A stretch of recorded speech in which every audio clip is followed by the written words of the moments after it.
नमस्कार, खबर 12 देख रहे हैं आपके साथ मैं हूं ऋतु। बुलेटिन की शुरुआत करेंगे बड़ी खबर के साथ। यूपी विधानसभा सत्र की कार्रवाई जारी है। सदन में सीएम योगी आदित्यनाथ ने दिवंगत सदस्यों को श्रद्धांजलि दी है। आपको बता दें कि राहुल कोल, केसरीनाथ त्रिपाठी के निधन पर सीएम योगी आदित्यनाथ ने शोक जताया है। नेता विपक्ष अखिलेश यादव ने भी दिवंगत सदस्यों को श्रद्धांजलि दी है और ये तस्वीरें सीधे हम आपको दिखा रहे हैं। नेता विपक्ष अखिलेश यादव ने भी दिवंगत नेताओं को श्रद्धांजलि दी है।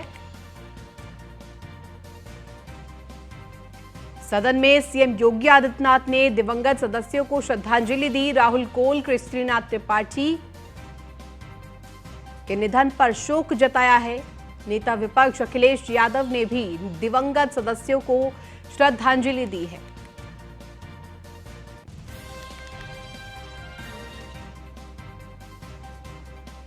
यूपी विधानसभा का सत्र शुरू हो गया है। आज बजट सत्र का दूसरा दिन, जिसमें कि तमाम नेताओं ने आज श्रद्धांजलि दी है। दिवंगत सदस्यों के लिए आज सभी नेताओं ने, सभी सदस्यों ने श्रद्धांजलि अर्पित की, जिसमें कि सीएम योगी आदित्यनाथ ने भी दिवंगत सदस्यों को श्रद्धांजलि दी और नेता विपक्ष अखिलेश यादव ने भी दिवंगत सदस्यों को श्रद्धांजलि दी है। सदन में सीएम योगी आदित्यनाथ ने शोक जताया। राहुल कोल, केसरीनाथ त्रिपाठी के निधन पर शोक जताया।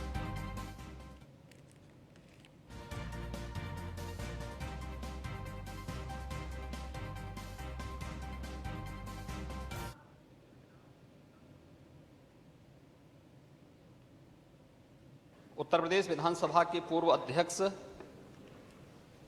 और पूर्व राज्यपाल श्री केसरीनाथ त्रिपाठी जी समेत हमारे अन्य माननीय सदस्य हैं, जिनका मैं उल्लेख करना चाहूंगा। श्री केसरीनाथ त्रिपाठी जी उत्तर प्रदेश विधानसभा के पूर्व अध्यक्ष और पश्चिमी बंगाल के पूर्व राज्यपाल के रूप में उन्होंने अपनी अत्यंत महत्वपूर्ण सेवा प्रदेश को और देश को उपलब्ध करवाई। उत्तर प्रदेश विधानसभा के पूर्व अध्यक्ष 70 से वर्ष 2007 तक वे 6 बार विधानसभा के सदस्य रहे तथा 3 बार उत्तर प्रदेश विधानसभा के अध्यक्ष रहे। विधानसभा के अध्यक्ष के रूप में सदन का संचालन उन्होंने बड़ी कुशलता से किया। श्री केसरीनाथ त्रिपाठी लंबे समय तक पश्चिम बंगाल के राज्यपाल रहे। इसके साथ साथ उन्हें मेघालय, मिजोरम तथा बिहार के राज्यपाल का अतिरिक्त प्रभार भी मिला था। श्री केसरीनाथ त्रिपाठी कानून और संवैधानिक विषयों के जानकार थे। इलाहाबाद उच्च न्यायालय में उन्होंने एक वरिष्ठ अधिवक्ता के रूप में भी कार्य किया। 1977 से वर्ष 2000 विधानसभा सत्र का आज दूसरा दिन, जिसमें तमाम नेताओं ने आज दिवंगत सदस्यों को श्रद्धांजलि दी है। इसी कड़ी में उत्तर प्रदेश के सीएम योगी आदित्यनाथ ने भी दिवंगत सदस्यों को श्रद्धांजलि दी।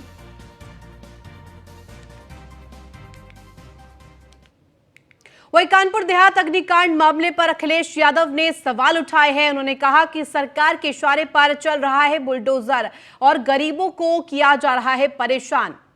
ये बड़ी खबर। कानपुर देहात अग्निकांड मामले पर सपा प्रमुख अखिलेश यादव ने बड़ी बात कही है। कहा कि सरकार के इशारे पर बुलडोजर चल रहा है, गरीबों को परेशान किया जा रहा है।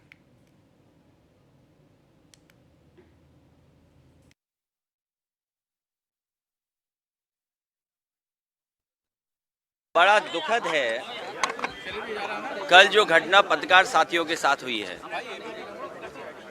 ये विधानसभा में ये परंपरा रही है कि पत्रकार और पत्रकारिता से जुड़े जितने लोग हैं समय समय पर लॉबी में मिलते हैं और जब कभी भी आंदोलन या विपक्ष को अपनी बात कहनी होती थी तो चौधरी चरण सिंह जी की प्रतिमा पर खड़े होकर के अपनी बात कह करके सदन में आते थे। ये भारतीय जनता पार्टी लोकतंत्र की हत्या संविधान की धज्जियां और जो प्रेस की आज़ादी है उस पर भी अंकुश लगा रही है। ये बहुत ही निंदनीय घटना है। और दूसरी, आज सुबह से लेकर के लगातार फ़ोन आ रहे हैं और एक वीडियो वायरल हो रहा है जिसमें कानपुर देहात के जिन परिवार के साथ घटना हुई, माँ बेटी जिनको जला दिया गया, सरकार के प्रशासन के इशारे पर बुलडोजर चला, जान चली गई, उसके भाई वीडियो वायरल हो रहा है जिसमें कपड़े उतार दिए हैं और नंगा कर करके पुलिस खड़ी कर रही है। अगर अर्धनग्न किसी के भाई को खड़ा कर देंगे, किसी के बेटा को खड़ा कर देंगे, ये कहाँ का लोकतंत्र है? आखिर भारतीय जनता पार्टी क्यों ऐसा कर रही है? भारतीय जनता पार्टी ये व्यवहार क्यों ऐसा कर रही है? इनकी सरकार में अधिकारियों पे अंकुश क्यों नहीं है? अधिकारियों को ये खुली छूट क्यों दी है? वहीं अखिलेश यादव के बयान पर डिप्टी सीएम ब्रजेश पाठक ने पलटवार किया है। उन्होंने कहा कि सपा के डीएनए में अराजकता और अव्यवस्था भरी हुई है। 2024 के चुनाव में फिर से सत्ता से बाहर होगी सपा। बजट कल प्रस्तुत होगा।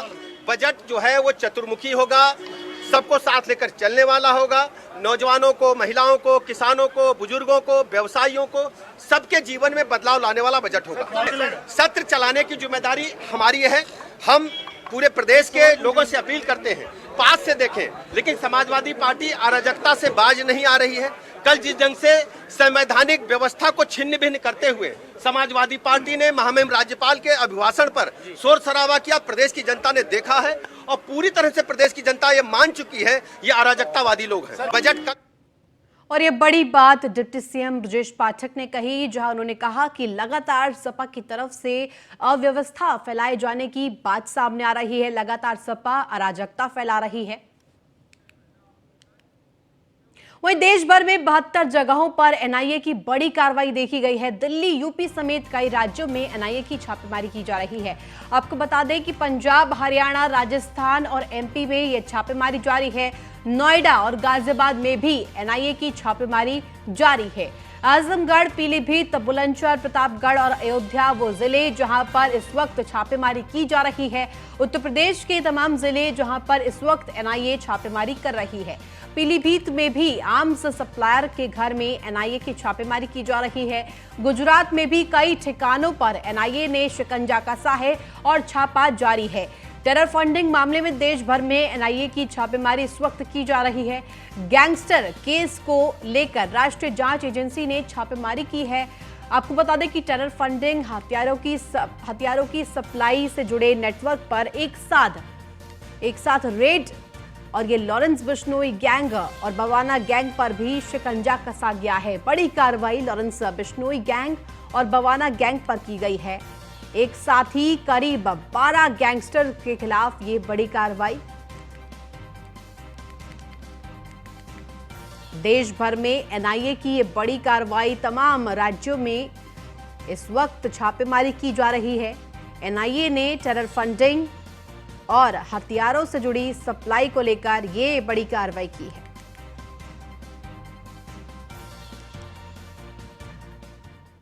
वहीं नोएडा के 3 ठिकानों पर इनकम टैक्स की छापेमारी की गई। लेन देन में गड़बड़ी को लेकर इनकम टैक्स की छापेमारी की गई है।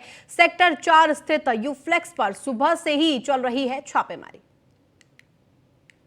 लगातार जो इनकम टैक्स की टीमें हैं वो लगातार छापेमारी कर रही हैं और इसके साथ साथ इनकी कई पुलिस की टीमें भी यहाँ पर लगाई गई हैं। हालांकि किसी तरीके से कोई भी खामियाजा ना देखा जाए। कहीं ना कहीं ये भी साफ देखा जा रहा है कि एक बड़ा लेन देन सामने आ रहा है जो लगातार टैक्स चोरी करने का मामला है, जिसमें साफ ये भी है कि पहले से ही अशोक जो चतुर्वेदी हैं, जो इसके मालिक हैं, वो कहीं ना कहीं इनकम टैक्स की टीमों में लगातार घिरे रहते हैं। इनका पुराना नाता है और कहीं ना कहीं समाजवादी पार्टी के खासम खास भी बताए जाते हैं। हालांकि अब ये सबसे बड़ी बात यह है कि अब इनकम टैक्स की जो कार्रवाई है, उस कार्रवाई के बाद क्या कुछ सामने आता है, क्या कुछ खुलासा होता है, क्योंकि एक बड़ा गड़बड़ झाला सामने देखने को मिला है, जिसको देखते हुए इनकम टैक्स की टीम को सूचना मिली और उसके बाद सुबह से ही लगातार कई टीमें लगातार कई ठिकानों पर छापेमारी कर रही हैं। वीडियो जर्नलिस्ट हिमांशु के साथ मैं निशांत शर्मा, न्यूज़ 1 इंडिया, नोएडा।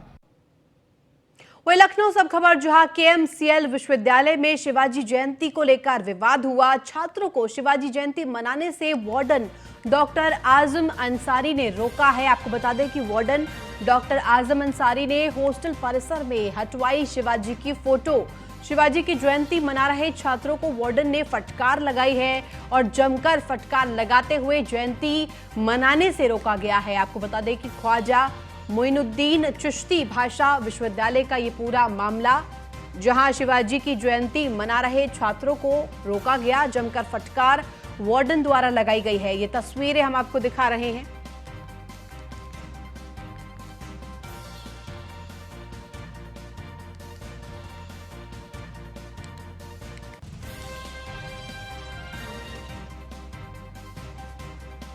और जौनपुर सब खबर जहां ऑपरेशन लंगड़ा लगातार जारी है। पुलिस ने 25,000 के इनामी को गिरफ्तार किया है। शाहगंज और खेतासराय पुलिस की संयुक्त टीम के साथ मुठभेड़ हुई। आपको बता दें, मुठभेड़ में गिरफ्तारी की गई है। आरोपी के पास से अवैध तमंचा बरामद किया गया है। ये तस्वीरें मुठभेड़ की, जहां पुलिस ने 25,000 के इनामी बदमाश को गिरफ्तार किया है। और फर्रुखाबाद से अब खबर जहां तेज रफ्तार कार ने बच्ची को कुचला है। सड़क किनारे खड़ी बच्ची को कार ने कुचल दिया। आपको बता दें कि सड़क हादसे में बच्ची की मौत हो गई है। तस्वीरें हम आपको दिखा रहे हैं फर्रुखाबाद से, जहां हादसे के बाद भाग रही कार अनियंत्रित होकर पलट गई। और आपको बता दें कि कार सवार सभी लोग गंभीर रूप से घायल बताए जा रहे हैं। गुस्साए परिजनों ने रोड जाम कर दिया और जाम करने के बाद जमकर बवाल काटा। मोहम्मदाबाद कोतवाली क्षेत्र के लखरवा का पूरा मामला।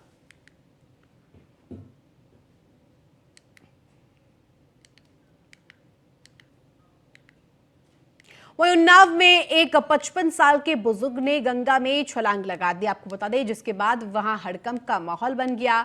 वहीं बुजुर्ग के गंगा में कूदने के बाद आनन फानन में मछुआरों ने बाहर निकाला। गंगा घाट कोतवाली के आनंद घाट का ये पूरा मामला बताया जा रहा है। और ये पूरा मामला जहां बुजुर्ग ने गंगा में छलांग लगाई, जिसके बाद कड़ी मशक्कत के बाद बाहर निकाला गया। बुजुर्ग ने गंगा में छलांग लगाई और ये तस्वीरें हम आपको सीधे दिखा रहे हैं। बुजुर्ग ने गंगा में छलांग लगाई, जिसके बाद वहां मौजूद मछुआरों ने किसी तरह से बाहर निकाला।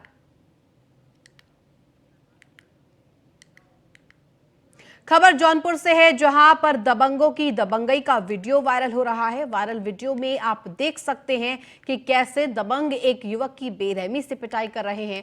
ये पूरा मामला जफराबाद थाना क्षेत्र के शेखवाड़ा का बताया जा रहा है।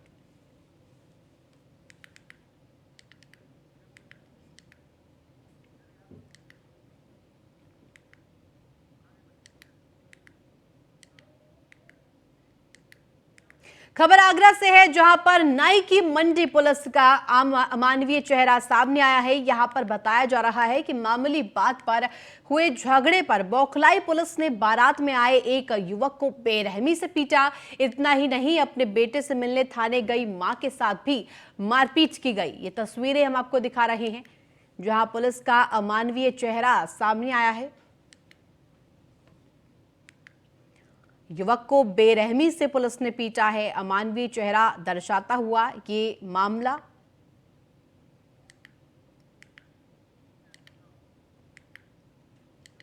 सुल्तानपुर में वाराणसी लखनऊ एनएच पर दर्दनाक हादसा हुआ। ट्रक ने बाइक सवार दंपत्ति को कुचल दिया। पत्नी की ऑन स्पॉट मौत हो गई, जबकि पति ने अस्पताल में दम तोड़ दिया।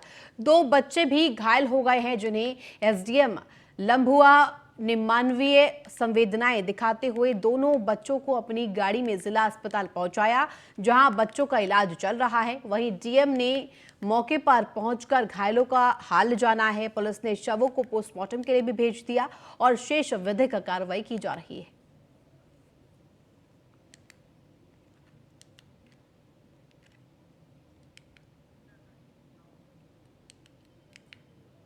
वहीं लखनऊ सब खबर, जहां अब्बास अंसारी की जेल की होगी सख्त निगरानी। डीजी जेल ने कासगंज जेल भेजे बॉडी वॉर्न। और आपको बता दें कि ये बड़ी खबर, ड्रोन कैमरा 5 बॉडी वॉर्न कैमरे ड्रोन कैमरे कासगंज जेल भेजे गए हैं। बैरक के आसपास तैनात किए गए हैं जेल कर्मी, जो कि बॉडी वॉर्न कैमरा पहनेंगे।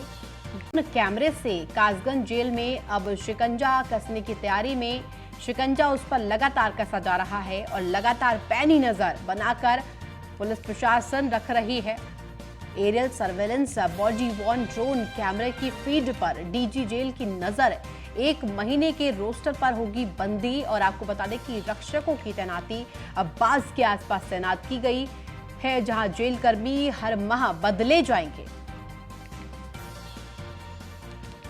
और ज्यादा जानकारी के साथ हमारे संवाददाता मनीष मिश्रा हमारे साथ फोन लाइन पर जुड़ गए हैं। मनीष, क्योंकि लगातार शिकंजा कसने की तैयारी में माफियाओं की और अपराधियों के यूपी सरकार दिखाई दे रही है, लेकिन ये अब खबर, क्योंकि अब्बास अंसारी की जेल में भी पैनी नजर और निगरानी रखी जाएगी। ड्रोन कैमरों के जरिए, बॉडी वॉर्न ड्रोन कैमरों के जरिए निगरानी रखी जाएगी।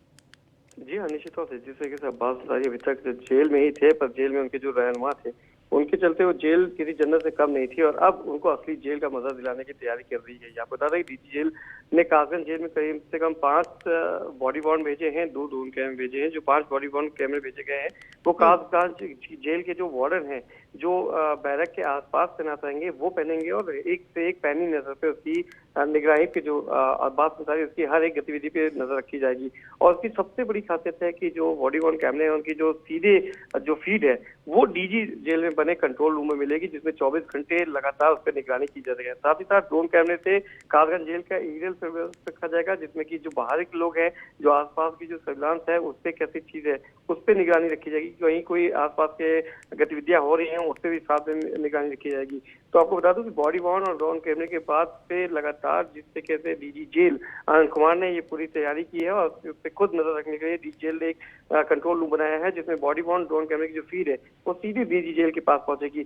1 महीने का एक रोस्टर बनाया जाएगा, जहाँ पे जो बंदी रक्षक है उनकी तैनाती होगी और उसी तैनाती के तहत उनकी ड्यूटी लगाई जाएगी। साथ ही साथ अब्बास के आसपास जो जेल कर्मी है उनको हर महीने उनके तबादले भी किए जाते रहेंगे, बदला भी जाता रहेगा। जिस तरह से हमने देखा था चित्रकूट में कहीं ना कहीं, जिस तरह से अब्बास अंसारी को जो सहूलतें बनाई गई थी, जो उनके रहनुमा थे, जिस तरह से उनको जेल में एक जन्नत की मजा दिया जा रहा था, उनको सारी चीजें सुख सुविधाएं दी जाती थी। अब कासगंज जेल में उनको असली जेल, जिस तरीके से एक कैदी के साथ व्यवहार होता है, वैसे ही अब्बास अंसारी के साथ व्यवहार होगा। उसकी पूरी एक एक चप्पे चप्पे पे नजर रखने के लिए बॉडी वॉर्न और ड्रोन कैमरे से नजर रखी जाएगी। जी ठीक है, बहुत शुक्रिया तमाम जानकारी के लिए मनीष। वहीं गाजियाबाद से अब खबर, जहां बदमाशों ने लूट की घटना को अंजाम दिया है। आपको बता दें कि व्यापारी बाप बेटे से बदमाशों ने लूट की है। तमंचे के बल पर व्यापारी से लूटपाट की घटना को अंजाम दिया गया है। गाजियाबाद से खबर, जहां बदमाशों ने लूट की घटना को अंजाम दिया है। व्यापारी बाप बेटे से बदमाशों ने लूट की है और ये तस्वीरें तमंचे के बल पर व्यापारी के साथ लूटपाट की गई है।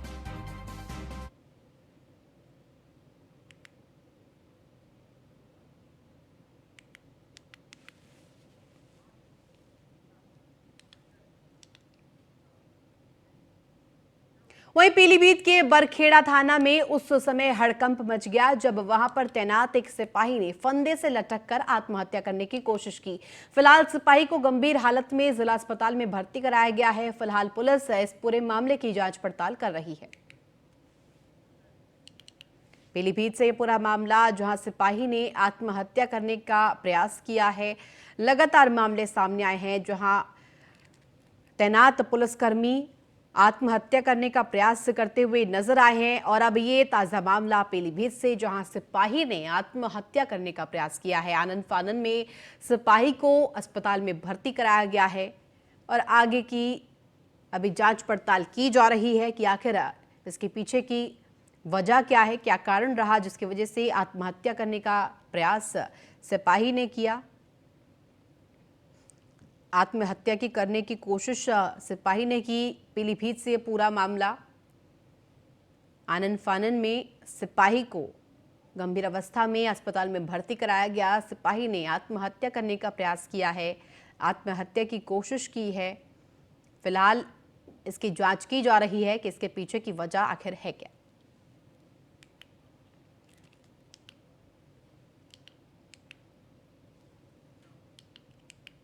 वहीं हरदोई में दबंगों की दबंगई इस कदर चरम पर है कि दबंगों की दहशत के चलते गांव से एक परिवार पलायन करने को मजबूर हो गया है। पीड़ित परिवार बीते कई दिनों से गांव छोड़कर अपनी रिश्तेदारी में रहने को मजबूर है। वहीं पीड़ित परिवार ने न्याय न मिलने पर आत्महत्या की भी बात कही है।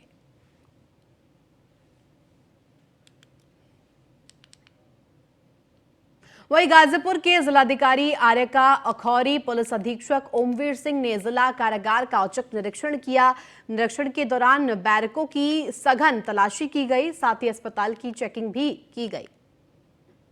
तस्वीरें गाजीपुर से, जहां औचक निरीक्षण करने के लिए पहुंचे। निरीक्षण के दौरान बैरकों की सघन तलाशी ली गई।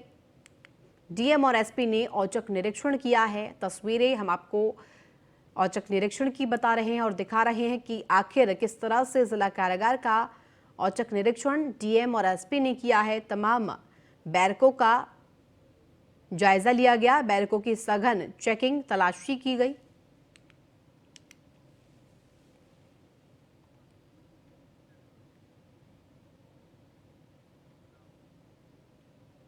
वहीं बागपत में दबंगों की दबंगई का वीडियो वायरल हो रहा है। वायरल वीडियो में आप देख सकते हैं कि दबंग कैसे युवक की बेरहमी से पिटाई कर रहे हैं। वहीं पीड़ित ने सीएम योगी से कार्रवाई करने की गुहार लगाई है। ये पूरा मामला बिनौली थाना क्षेत्र का बताया जा रहा है। आप तस्वीरों में देख सकते हैं दबंगों की किस कदर दबंगई लगातार बढ़ती जा रही है। पूरा मामला, जहां युवक की पिटाई का वीडियो भी अब तेजी से वायरल हो रहा है।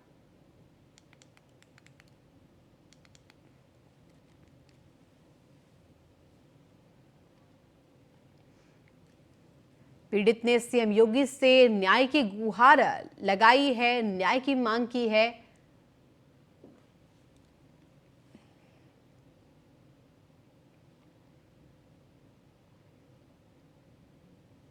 और बड़ी खबर आपको बता दें लखनऊ से, जहां जल शक्ति मंत्री स्वतंत्र देव सिंह ने अपने आवास पर विधायकों के साथ बैठक की है। बड़ी खबर आपको बता दें, बैठक का जल शक्ति मंत्री आवास पर जनपद बलरामपुर, गोंडा, बहराइच, श्रावस्ती, सीतापुर और लखीमपुर के माननीय विधायकों के साथ बाढ़ नियंत्रण के विषय पर बैठक की। विधायकों की पहले भी नदियों और नहरों पर पत्र लिखते रहते हैं। जल शक्ति मंत्री से मिलकर विधायकों ने अपने अपने क्षेत्रों की समस्याओं से अवगत कराया। और उत्तर प्रदेश के 24 जनपद रहते हैं, सबसे ज्यादा संवेदनशील इसकी जानकारी भी दी है। जल शक्ति मंत्री विधायकों के साथ उनकी बैठक की बड़ी खबर। जनपद बलरामपुर, गोंडा, बहराइच, श्रावस्ती, सीतापुर, लखीमपुर के विधायकों के साथ ये महत्वपूर्ण बैठक। नदियों और नहरों पर आए दिन पत्र लिखे जाते हैं विधायकों के द्वारा,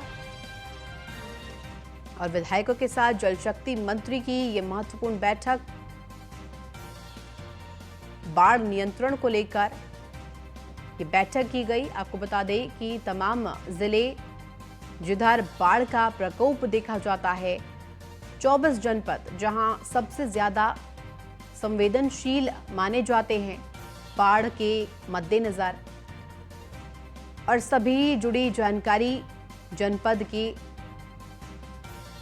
प्रतिनिधियों ने दी। और इसी के साथ फिलहाल खबर 12 में बस इतना ही। आप देखते रहिए न्यूज़ 1 इंडिया।